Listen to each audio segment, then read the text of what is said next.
My time to empower women of color by connecting and exploring who they are and what they want so that they can find fulfillment and happiness in their life and go after their big goals with intention. I do this by creating a safe and intentional space so that we can both expand through the power of coaching, journaling, and educating.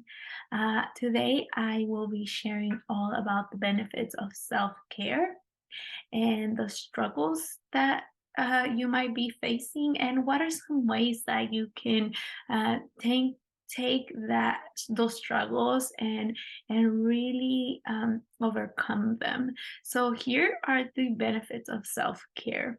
It improves your mental health.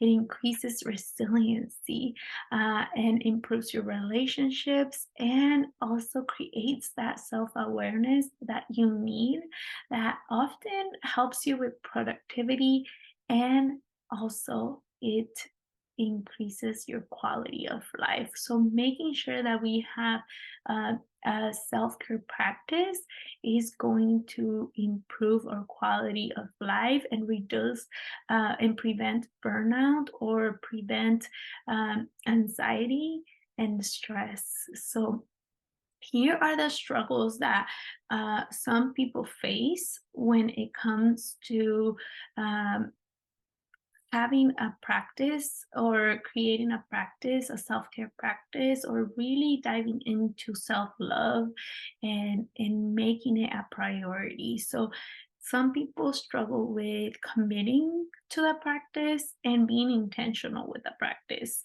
being present in the practice. Procrastinating is really big, and also even self-doubt, like, is this right? Is this how you're supposed to do it?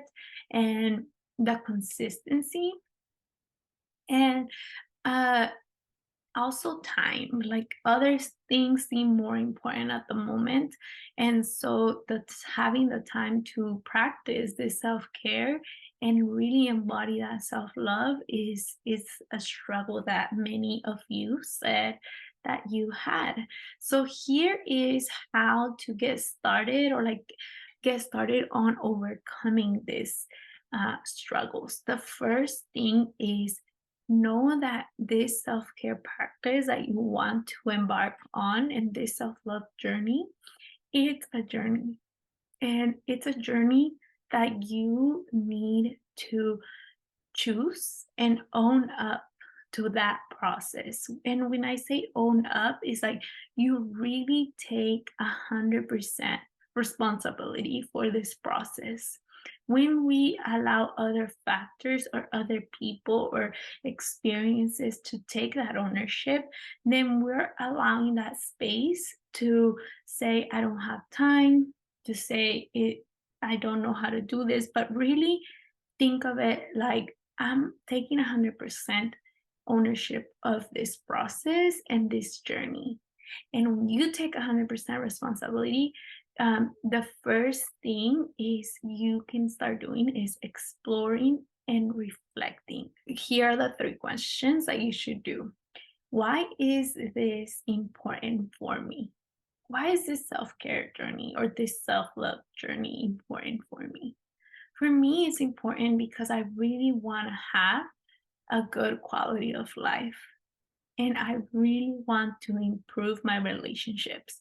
So those are like huge ones for me. And also, even my mental health is important. So that is really the key for me. Is like, this is why self care is so important for me.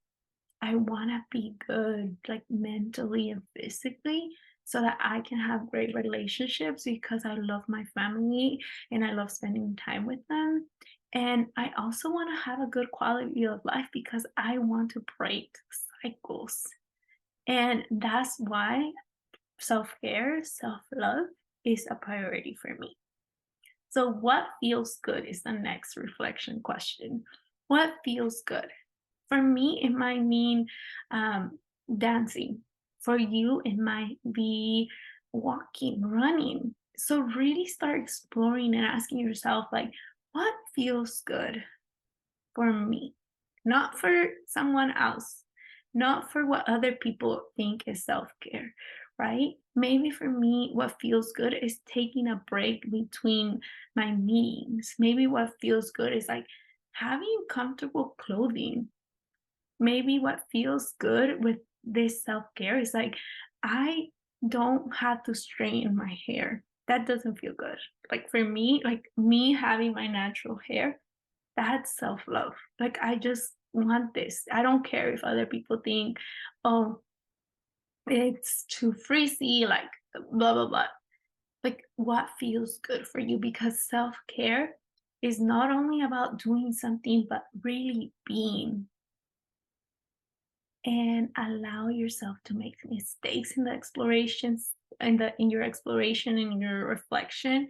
And then when you are exploring and reflecting, like, take action, commit to taking one small step and be intentional about it. Like, for example, for me, that I stopped straightening my hair, and that really allowed me to like explore, like, it does it really feel good?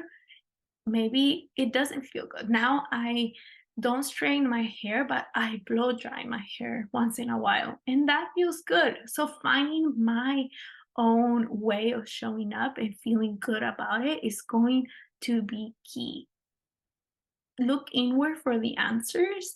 Don't look outward for the answers, because sometimes it's like, oh, you should be doing this more. But really, like, if sleeping is your priority, then look inward and say, how do I feel this morning?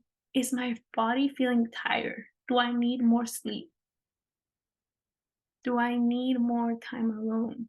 Do I need time with friends? Because self-care is a whole, like, it's not just about doing one thing like journaling, spending time alone, but there's like 9 areas of our life, like relationships, like physical body, or mental, or even our finances.